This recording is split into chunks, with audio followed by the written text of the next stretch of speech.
নমস্কার বন্ধুরা, হেসেল বনলক্ষ্মীতে আপনাদের সকলকে স্বাগত। আজ আমি সিমুই দিয়ে এক দারুণ স্বাদের রেসিপি বানাবো। তার জন্য এখানে আমি নিয়েছি সুজির ভার্মিসেলি। আর এটা সুজি, চালের, ময়দার 3 রকম পাওয়া যায়, তবে সুজিরটা আমি এখানে ইউজ করছি। আপনারা যে কোনো ভার্মিসেলি ব্যবহার করতে পারেন।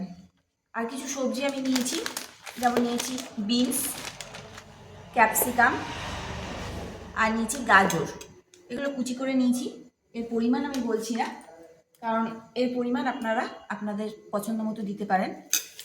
আর নিচে কিছু কাঁচা লঙ্কা কুচি আর কারি পাতা নিচ্ছি, একটা ছোট সাইজের কাগজি লেবু। সবজিগুলো আপনারা আপনাদের পছন্দ মতো ইউজ করতে পারেন। তাহলে আমি এখন রেসিপিটি শুরু করি। প্রথমে কড়াই গরম করে কড়াই নিচ্ছি সাদা তেল। তেলটা গরম হওয়ার পর এর মধ্যে দিচ্ছি কালো সর্ষে ফোড়ন আর দিয়ে দিচ্ছি কারি পাতা। 30 সেকেন্ড মতো ভেজে নিলাম।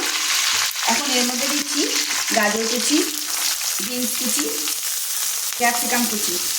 এখন এগুলো ভালোভাবে ভেজে নেব। এখানে আপনারা পেঁয়াজ, রসুন ইউজ করতে পারেন, কিন্তু আমি সম্পূর্ণ নিরামিষভাবে করছি, তাই পেঁয়াজ, রসুন দিচ্ছি না। দিয়ে দিচ্ছি পরিমাণ মতো লবণ আর লঙ্কা কুচি। কাঁচা লঙ্কাটা আপনারা আপনাদের পরিমাণ মতো দেবেন। এখন সবজিগুলো খুব ভালো করে ভেজে নিচ্ছি। এটা খুব সহজেই তৈরি হয়ে যায় এই রেসিপি। হাতে সময় না থাকলে এই রেসিপি খুব সহজে সকালে ব্রেকফাস্টে বানিয়ে নিতে পারেন। এই রেসিপি তো বাচ্চাদের খুবই পছন্দ হবে। আর এই রেসিপি যে কোনো কেউ বানিয়ে নিতে পারবে। রান্না করাটা খুবই সহজ। আপনারা যারা এই রেসিপি এখনো অবধি খাননি বানিয়ে, তারা অতি অবশ্যই এই রেসিপি একবার অন্তত বানিয়ে দেখুন।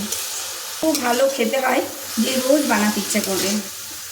আর এই রেসিপিটা চাউমিনের থেকেও বানানো সহজ, কারণ চাউমিনটা সেদ্ধ করে জল ঝরাতে হয়, আর এটা আলাদা করে সেদ্ধ করে জল ঝরাবারও কোনো প্রয়োজন নেই। তাই খুবই তাড়াতাড়ি হয়ে যায়, আর খেতেও কিন্তু খুবই ভালো লাগে। সবজিগুলো ভালো করে ভেজে নিলাম। এখন এর মধ্যে দিচ্ছি ভার্মিসেলি। এখন ভার্মিসেলি দিয়ে ভালোভাবে ভেজে নিতে হবে। রেসিপিটা যদি আপনাদের ভালো লাগে তাহলে প্লিজ একটা করে লাইক করুন আর একটু শেয়ার করুন, যাতে আমার এই ভিডিও অন্যান্য বন্ধুরাও দেখতে পায়। আর যে সকল নতুন বন্ধুরা রেসিপিটা দেখছেন তারা প্লিজ চ্যানেলটিকে সাবস্ক্রাইব করে দিন। তার সঙ্গে পাশে থাকা বেল আইকন অবশ্যই প্রেস করে দিন, যাতে আমার নতুন নতুন ভিডিও আপনাদের মোবাইলে আগে পৌঁছায়। আর যদি আপনারা এই ভিডিওটি ফেসবুক থেকে দেখেন তাহলে প্লিজ একটু ফলো করে দেবেন। ভার্মিসেলি দিয়ে এখন সবজিগুলো একটু ভেজে নিতে হবে, যাতে ভার্মিসেলিটা ভালো করে ভাজা হয়ে যায়। ভার্মিসেলিটা ভালো করে ভেজে নিলাম। 2 মিনিট ভেজে নিলাম। একটা এই যে পুটপুট করে আওয়াজ হচ্ছে, এতেই বোঝা যাচ্ছে ভার্মিসেলিটা ভাজা হয়ে গেছে। আর ভার্মিসেলিটা ভাজা হলে একটু সাদা সাদা রং হয়ে যায়, দেখেই বোঝা যাবে ভার্মিসেলিটা ভাজা হয়ে গেছে। এখন এর মধ্যে দিচ্ছি পরিমাণ মতো জল। এখানে আমি 2 প্যাকেট ভার্মিসেলি নিয়েছি, তার জন্য 400 মতো জল দিচ্ছি। খুব ভালোভাবে মিশিয়ে নিলাম, আর গ্যাসের আঁচ একদম লোতে করে দিলাম। এখন কাগজি লেবুগুলো এর মধ্যে চিপে দিয়ে দিচ্ছি। ছোট সাইজের লেবু দিয়েছি বলে গোটাটাই দিলাম, বড় লেবু হলে অর্ধেক দিলেই হবে। ভালোভাবে এখন মিশিয়ে নিলাম। জলের পরিমাণ কিন্তু অবশ্যই মেপে দেবেন, তাহলে ভার্মিসেলি গলবে না, ঝুরঝুরে ভার্মিসেলি তৈরি হবে। এখন এটা ঢাকা দিয়ে অল্প আঁচে 2 মিনিটের জন্য রাখবো। এখন ঢাকাটা খুলে দেখি,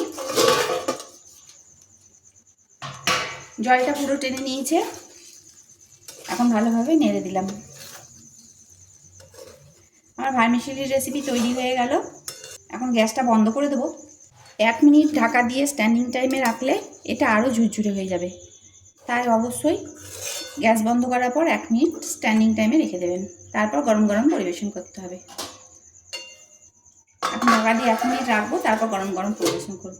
সমস্ত রেসিপি দেখার জন্য হেসেল বনলক্ষ্মীর তরফ থেকে অসংখ্য ধন্যবাদ।